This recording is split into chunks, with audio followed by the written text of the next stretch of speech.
Good morning students. Today's we will read about writing section. किसके बारे में पढ़ेंगे? Writing section के बारे में. In the board examination we have a part, यानी एक सेक्शन होता है हमारे पास जो कि is necessary to read, आवश्यक है उसको पढ़ना क्योंकि वो आता है 40 नंबर का. कितने नंबर का? 40 नंबर का. मतलब और राइटिंग सेक्शन जो है, हमारा राइटिंग सेक्शन जो है वो क्या करता है? 14 मार्क्स का आता है. 14 मार्क्स का आता है. So this section is also important. ये सेक्शन भी इम्पोर्टेंट है. अगर हम लोग ये बात करते हैं कि ये सेक्शन क्यों इम्पोर्टेंट है, ये सेक्शन इसीलिए इम्पोर्टेंट है क्योंकि क्यों ये सेक्शंस रखे गए हैं, क्यों ग्रामर, क्यों राइटिंग सेक्शन, क्यों रीडिंग सेक्शन. और सिलेबस तो ऑलरेडी हमारा है. यदि हम ग्रामर एक लैंग्वेज की जरूरत है, उसको सोल कहा जाता है. क्या कहा जाता है? सोल कहा जाता है. Grammar is soul of English language. Grammar जो है वो इंग्लिश भाषा की आत्मा है. लेकिन अगर तो क्यों राइटिंग सेक्शन डाला, क्यों रीडिंग सेक्शन डाला? ये किताबों के क्वेश्चन आंसर हमसे 80 नंबर के क्यों नहीं पूछ लिए गए? क्यों नहीं ऐसा किया? क्योंकि यदि हम लैंग्वेज पढ़ते हैं, चाहे वो हिंदी लैंग्वेज हो, संस्कृत लैंग्वेज हो या फिर इंग्लिश लैंग्वेज हो, उस लैंग्वेज में राइटिंग सेक्शन है. और ये सिलेबस हमारा सिलेबस में इसीलिए डाला जाता है, ये सोच समझकर डाले जाते हैं. राइटिंग सेक्शन जिसको हम लोग कहते हैं राइटिंग, ये राइटिंग सेक्शन जो है वो हमारी राइटिंग स्किल को इम्प्रूव करता है. राइटिंग स्किल को इम्प्रूव करता है. एक इम्प्रूव और राइटिंग स्किल, ठीक है, क्या करता है? हम इम्पोर्टेंस हम लोग पढ़ेंगे इसके बारे में. लेकिन क्यों राइटिंग सेक्शन है? क्योंकि राइटिंग स्किल को इम्प्रूव करने के लिए राइटिंग सेक्शन डाला गया है. राइटिंग सेक्शन में क्या? Application writing, letter writing, email writing, paragraph writing, short paragraph writing, जैसे 12th में रिपोर्ट राइटिंग, आर्टिकल राइटिंग और शॉर्ट डिस्क्रिप्शन. इस तरह से ये जो सारी चीजें हैं ये हमारी राइटिंग स्किल को, यानी कि हमारे लिखने के कौशल को, लिखने के हुनर को इम्प्रूव करती है, सुधारती है. अगर हम लोग क्वेश्चन आंसर, अगर सिलेबस में केवल क्वेश्चन आंसर, लेसन्स और पोएट्री सेक्शन, क्यों पोएट्री सेक्शन डाला गया है उसमें? ये बात भी क्यों पोएट्री सेक्शन डाला गया है लैंग्वेजेस सब्जेक्ट में? पोएट्री सेक्शन जो है हमारी लिटरेचर के प्रति रुचि को, लिटरेचर की थीम को और बढ़ाता है हमें. यानी साहित्य के प्रति होते हैं कोई स्टूडेंट जो साहित्य के प्रति रुचि रखते हैं, तो साहित्य की, यानी कि साहित्य में इंटरेस्ट को बढ़ाता है. और अगर इंटरेस्ट को बढ़ाता है, केवल क्यों क्वेश्चन आंसर नहीं पूछे जाते, ये सारी चीजें क्यों इन्वॉल्व की गई है हमारे इसमें? तो ये बच्चे का एक कहते हैं ना कि ऑल डेवलपमेंट करने के लिए, संपूर्ण रूप से उसको विकसित करने के लिए, यानी उसकी टैलेंट को, उसका हर प्रकार का टैलेंट, उसके हर प्रकार का स्किल. अगर स्किल की बात करते हैं तो जैसे हम लोग एक पढ़ते हैं LSRW. क्या पढ़ते हैं? SLRW, ठीक है. Learning, speaking, reading and writing. क्या करते हैं? लिसनिंग, स्पीकिंग, सुनते हैं हम लोग ABCD को सुना. देन एक बच्चा बोलना शुरू करता है. स्पीकिंग, ए ने बोला ए कहाँ है, एक ने बोला ABC, तो बच्चे ने भी सुना उसको स्पीक किया, बोला उसको, ठीक है, स्पीक. फिर वो बच्चा उसी ए शब्द को देखता है किताब में, उसको बताया जाता है कि ए इस तरह से बनता है, तो वो रीड करता है ए को. फिर उसके बाद में उसको हाथ पकड़कर उसको लिखना सिखाया जाता है. क्या किया जाता है? लिखना सिखाया जाता है. और तब उस बच्चे में राइटिंग चीज आती है, मतलब लेखन कला का विकास होता है, लिखने का विकास होता है. तो ये चीज इसीलिए डाली गई है. राइटिंग स्किल है, रीडिंग स्किल है, सारी हमारे सिलेबस में है. तो ये सोच समझकर डाली जाती है कि वो क्यों कि बच्चा जो है वो क्या कर ले, बच्चा जो है a child gate totally development about listening, speaking, reading and writing. यानी कि वो सुनने के, लिखने के, पढ़ने के और स्पीकिंग, बोलने के हुनर का विकास कर ले. ये स्किल्स होती है.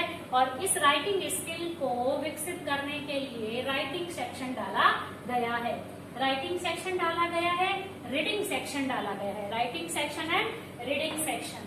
अब अब राइटिंग सेक्शन हम लोगों की कंपोजिशन पावर को बढ़ाने के लिए, कंपोजिशन पावर मतलब हमारी कंपोजिशन स्किल को बढ़ाने के लिए, हमारे रीडिंग स्किल को बढ़ाने के लिए रीडिंग सेक्शन डाला गया कि बच्चा उस पैसेज को पढ़े, बच्चा उस पैसेज को पढ़े, पढ़ के उसको समझे, गहराई से उसको समझे, फिर क्वेश्चन आते हैं, क्वेश्चन क्रिएट होते हैं और उसका क्या करना पड़ता है, आंसर देना पड़ता है।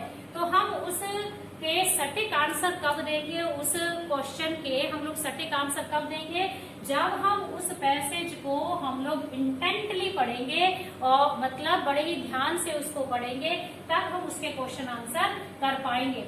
तभी तो मतलब ये क्या है, ये रीडिंग स्किल का विकास है, is a development of reading skill. ये क्या है, ये रीडिंग स्किल का डेवलपमेंट है। इसी तरह से ये राइटिंग सेक्शन है, और राइटिंग सेक्शन क्या करने के लिए किया गया है, फॉर डेवलपिंग। हम लोग कह सकते हैं ये कोई हंसी या मजाक की बात नहीं है कि राइटिंग सेक्शन डाला है तो मतलब हमारी राइटिंग स्किल का विकास है, ये सीरियस बात है। तभी सोच समझकर हमारे सिलेबस में डाला जाता है, ये नहीं कि बच्चे इसको कर लेंगे और नंबर प्राप्त कर लेंगे, ऐसा नहीं। वो चाहता है, मतलब सिलेबस डालने वाले यही चाहते हैं कि हर तरफ से बच्चा जो है एक लैंग्वेज को सीख ले, उसकी कंपोजिशन पावर या स्किल बढ़े, उसकी रीडिंग स्किल बढ़े और उसकी स्पीकिंग स्किल बढ़े और उसकी लिसनिंग स्किल बढ़े। तो ये चीज इसीलिए हमारे सिलेबस में डाला जाता है, और सिलेबस में डाला जाता है मतलब अगर फॉर ऑल अवर हम लोग देखें तो पूरी तरह से क्या करना है, ऑल डेवलपमेंट, सारा विकास करना है एक बच्चे का, एक स्टूडेंट का, एक विद्यार्थी का। तो इसीलिए सिलेबस में डाला गया है। अब हम यहाँ पर देखते हैं, let me see writing section. अब board according to board examination, 10th board examination के अनुसार राइटिंग सेक्शन में हमारे सिलेबस में क्या है और क्या नहीं वो देखते हैं। राइटिंग सेक्शन कितने नंबर का, 40 नंबर का, 40 मार्क्स। कितने मार्क्स का, 40 मार्क्स। अब यहाँ पर हमारे सिलेबस में है लेटर राइटिंग। फर्स्टली हम लोगों को इंट्रोडक्ट होना है letter writing, then short paragraph writing, short paragraph writing, and third is also short paragraph writing. Paragraph writing. ये नहीं कि ये भी शॉर्ट है, ये भी शॉर्ट है, जरूरी नहीं। अब इसको हटा देते हैं यहाँ से, शॉर्ट नहीं है लेकिन है तो वो शॉर्ट ही। हमें ज्यादा से ज्यादा 80 वर्ड्स का पैराग्राफ बनाना होता है। अमूमन ऑलमोस्ट कितने, 80 होता है, 72, 75, 60 to 80 वर्ड्स आप लोग मान के चलेंगे कि 80 वर्ड्स का आपको बनाना है। और लेटर राइटिंग में यहाँ पर एप्लीकेशन, अब मैंने यहाँ पर एप्लीकेशन लिखा, लेकिन जब हम लोग यहाँ पर पढ़ेंगे तो वहां पर एप्लीकेशन शब्द है ही नहीं, वहां पर क्या है, लेटर राइटिंग है। अब लेटर राइटिंग के क्यों एप्लीकेशन शब्द क्यों नहीं आया, क्योंकि वहां पर लेटर के प्रकार को इनफॉर्मल एंड फॉर्मल, फॉर्मल जो लेटर राइटिंग है वो हमारी एक तरह से ऑफिशियली लेटर होते हैं, and officially letter is also called application, उसको एप्लीकेशन भी कहा जाता है, ठीक है। और एक आता है ईमेल। लेटर राइटिंग या फिर एप्लीकेशन राइटिंग या फिर ईमेल, ये क्या करता है, ये होता है आपके 5 नंबर का, कितने नंबर का, 5 नंबर का शॉर्ट पैराग्राफ, ये 4 नंबर का, एंड ये शॉर्ट पैराग्राफ राइटिंग, ये भी 4 नंबर का। अब ये शॉर्ट पैराग्राफ जो है इज बेस्ड ऑन आउटलाइन, यानी ये जो 4 नंबर का शॉर्ट पैराग्राफ आता है, पैराग्राफ राइटिंग जो आती है, वो आपका बेस्ड होता है किस पर, आउटलाइंस पर। कुछ आउटलाइंस आपको दे रखी होती है, मतलब कि एक टॉपिक है, उस टॉपिक का आउटलाइंस आपको दे रखा है, और उस आउटलाइन के बेस पर, आउटलाइंस के बेस पर आपको क्या कंपोज करना होता है एक शॉर्ट पैराग्राफ। क्या कंपोज करना होता है? एक शॉर्ट पैराग्राफ। ठीक है, अब इस शॉर्ट पैराग्राफ की बात करते हैं, या फिर हम लोग कह सकते हैं कि टास्क राइटिंग। ठीक है, ये होता है आपका ऑन विजुअल या फिर वर्बल। ये इसको कहते हैं दृश्य, विजुअल, और ये होते हैं शाब्दिक। ठीक है, ये on visual description, on verbal description, यानी कि आपने कुछ, जैसे कि एक घर में एक एक्सीडेंट आपने होता हुआ देखा और आपको उसमें क्या दे रखा है? एक चित्र दे रखा है, एक फिगर, एक पिक्चर दे रखी है, एक पिक्चर दे रखी है। विजुअल का मतलब क्या है? एक पिक्चर दे रखी है, एक चित्र आपको दिया जाएगा और उस चित्र को देखकर आपको एक शॉर्ट पैराग्राफ कंपोज करना है। या फिर वर्बल, वर्बली कोई चार्ट, वर्बली कोई पाई चार्ट, वर्बली कोई ग्राफ दे रखा है, उस ग्राफ के बेस पर आपको क्या करना है? कंपोज करना है और शॉर्ट पैराग्राफ। ठीक है, दोबारा देखते हैं। अगर आपको दोनों लेटर राइटिंग और एप्लीकेशन राइटिंग तो आपको समझ में आ गई है, लेकिन यहाँ पर शॉर्ट पैराग्राफ जो है ये आपको दिया जाएगा जो बेस्ड ऑन आउटलाइंस, यानी कि पर्टिकुलरली एक टॉपिक को लेकर आउटलाइन दी हुई होंगी और उन आउटलाइंस के बेस पर आपको शॉर्ट पैराग्राफ कंपोज करना है, और ये होगा आपका 4 नंबर। और थर्ड जो राइटिंग सेक्शन में क्वेश्चन आएगा वो शॉर्ट, या फिर उसको कह सकते हैं कि टास्क राइटिंग, शॉर्ट या टास्क, या फिर कह सकते हैं पैराग्राफ राइटिंग। पैराग्राफ राइटिंग ये भी आएगा आपका 4 नंबर का आएगा। और शॉर्ट टास्क राइटिंग जो है ये आपकी किस पर होगी? Verbal, on verbal base, on visual base. ठीक है, वर्बल का मतलब क्या होता है? शाब्दिक। अगर हम लोग अर्थ देखें तो वर्बल शाब्दिक, ठीक है, शाब्दिक, एंड विजुअल क्या मतलब क्या हो जाएगा? दृश्य। अब विजुअल में क्या है? आपको एक पिक्चर दिया जाएगा। क्या दिया जाएगा? एक पिक्चर, मतलब कि एक चित्र दिया जाएगा। उस चित्र को देखकर आपको एक शॉर्ट पैराग्राफ कंपोज करना है। शॉर्ट पैराग्राफ कंपोज करना है। और वर्बल, अगर शाब्दिक बोले तो आपको कोई डायग्राम दिया जाएगा। क्या दिया जाएगा? डायग्राम दिया जाएगा। और शॉर्ट शाब्दिक में, वर्बल में कोई डायग्राम होगा, कोई चार्ट होगा, पाई चार्ट होगा, या फिर कोई ग्राफ होगा। जैसे कि हमारी पॉपुलेशन का ग्राफ बता दिया, हमारी लिटरेसी का ग्राफ बता दिया, तो इस तरह से। और जैसे वर्बल है कि यहाँ पर पॉल्यूशन आ गया, यहाँ पर सेव वाटर, पानी की कमी का आ गया, नेचुरल शीन को आ गया, या फिर कभी यहाँ पर अगर विजुअल चीज है तो किसी पर्सनैलिटी की बात कर देते हैं, यानी पर्सनैलिटी का पिक्चर देते हैं, किसी बड़े व्यक्ति या व्यक्तित्व का चित्र देते हैं, और उसके बेस पर हम लोगों को एक पैराग्राफ क्या करना पड़ता है? कंपोज करना पड़ता है। तो राइटिंग सेक्शन में आपको इस तरह से क्वेश्चन पूछे जाएंगे। यहाँ आपको 2 टॉपिक होंगे, उनमें से एक अटेंड करना है। यहाँ पर भी आपको 2 होंगे, उनमें से एक अटेंड करना है। यहाँ पर लेटर राइटिंग, एप्लीकेशन राइटिंग और ईमेल राइटिंग, इन तीनों में से, यानी कि तीनों में से आपको, एप्लीकेशन का मतलब है कि informal letter, application writing का मतलब क्या है? फॉर्मल, यानी कि औपचारिक पत्र, जिसको ऑफिशियली लेटर भी बोलते हैं, जिसको हम एक शब्द में एप्लीकेशन भी बोल सकते हैं। और इन तीनों में से आपको वहां पर यू हैव 2 क्वेश्चंस, बट लेकिन आपको क्या करना है? You attend only 1। आपको क्या करना है? आउट ऑफ 2 में से किसको अटेंड करना है? एक को अटेंड करना है। अब हम सबसे पहले बात करते हैं लेटर राइटिंग। किसकी बात करते हैं? लेटर राइटिंग की।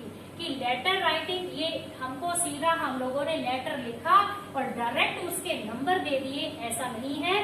उसके नंबर को स्प्लिट किया जाता है, अलग अलग किया जाता है उसके स्टेप के अकॉर्डिंग, लेटर के स्टेप के अकॉर्डिंग। अगर लेटर का हम लोग लेटर की स्टार्ट करते हैं, लेटर का स्टार्ट करने से पहले हम लोगों को क्या करना पड़ता है, सबसे पहले एड्रेस।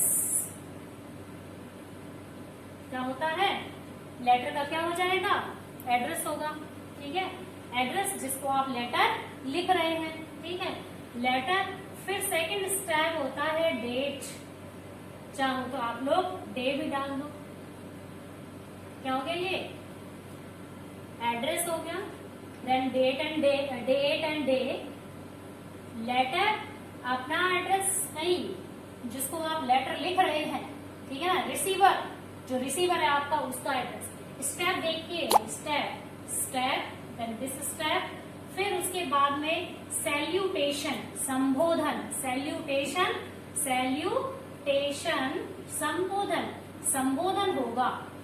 संबोधन होगा। अब हम संबोधन को देखते हैं। अगर एल्डर्स की बात करते हैं, यानी कि बड़ों की बात करते हैं, एल्डर्स की बात करते हैं, तो हम लोग यहाँ पर लिखेंगे माय डियर। क्या लिखेंगे, my dear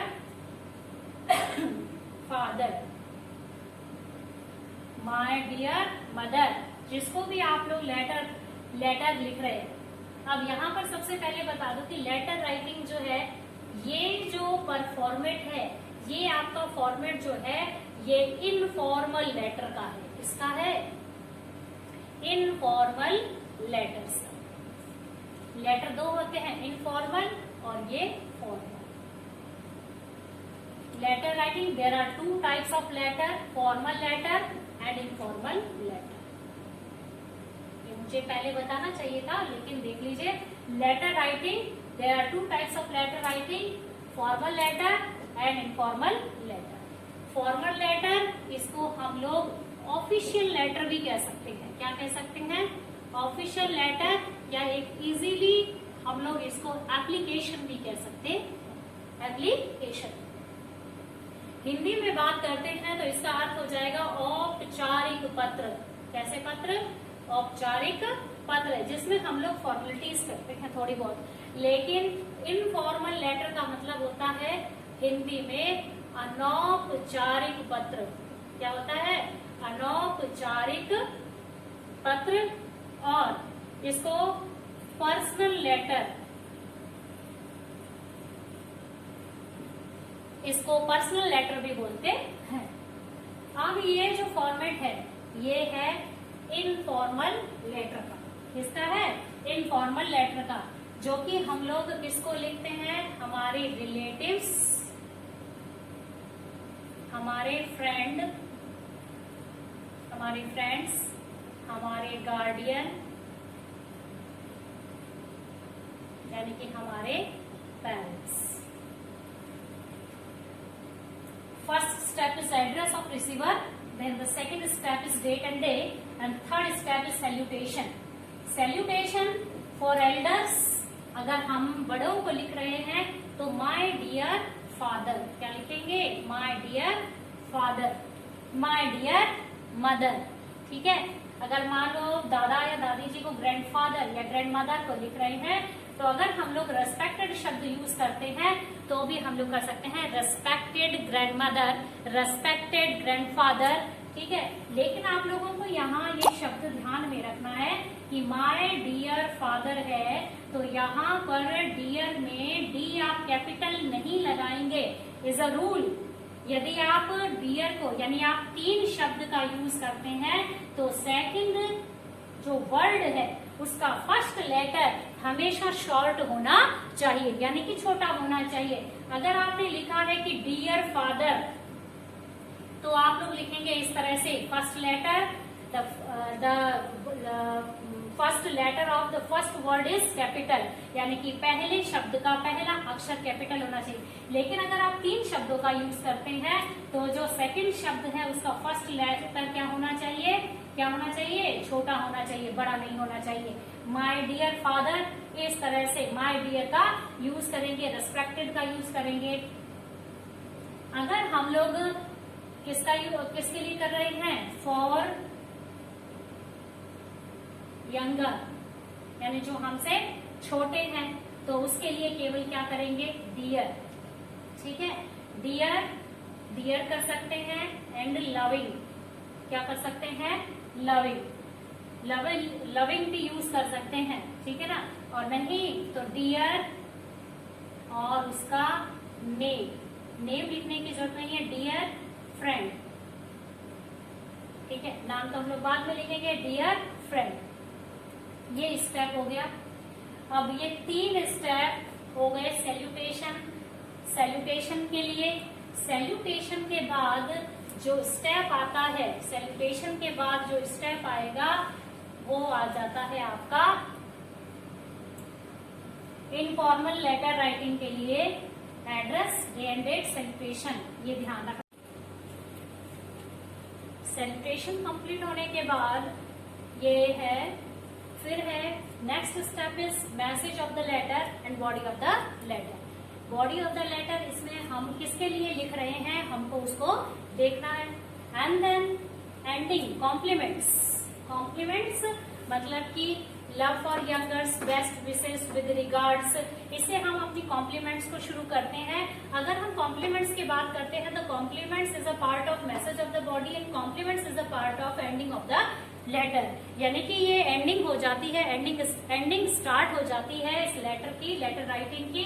and the next step इसको बोलते हैं क्लोज या सब्सक्रिप्शन, क्लोज या सब्सक्रिप्शन। इस क्लोज और सब्सक्रिप्शन में हम लोग लिखते हैं लेटर एंड करते हुए योर्स लविंग। अगर हम लोग एल्डर्स को लिखते हैं फिर भी हम लोग लिख सकते हैं योर्स लविंग। अगर हम लोग फ्रेंड्स को लिखते हैं तो योर्स लविंग भी कर सकते हैं, और योर्स फ्रेंड यानी तुम्हारा दोस्त। तो इस तरह से ये स्टेप होते हैं, address, day and date, salutation, message of the body, compliments and the close and subscription of the letter. और ये सारे अगर स्टेप बाय स्टेप अगर आप लोग लेटर राइटिंग को अटेंड करते हैं तो आप अच्छे नंबर इसमें ला सकते हैं। ये हमारी कंपोजिशन को बढ़ावा देता है, कंपोजिशन स्किल को बढ़ावा देता है। तो आपको ये स्टेप ध्यान रखने हैं, केवल किसके लिए? फॉर इनफॉर्मल लेटर, या फिर हम लोग कह सकते हैं कि फॉर पर्सनल लेटर। तो ये इनफॉर्मल और पर्सनल लेटर था, और फॉर्मल लेटर यानी कि ऑफिशियल लेटर या फिर बिजनेस लेटर कहें, या फिर हम लोग ये कहें कि एप्लीकेशन जो है, एप्लीकेशन राइटिंग जो है वो हम लोग देखेंगे। उसके भी कुछ स्टेप होते हैं, तो वो हम नेक्स्ट क्लास में उसके स्टेप देखेंगे। Thank you.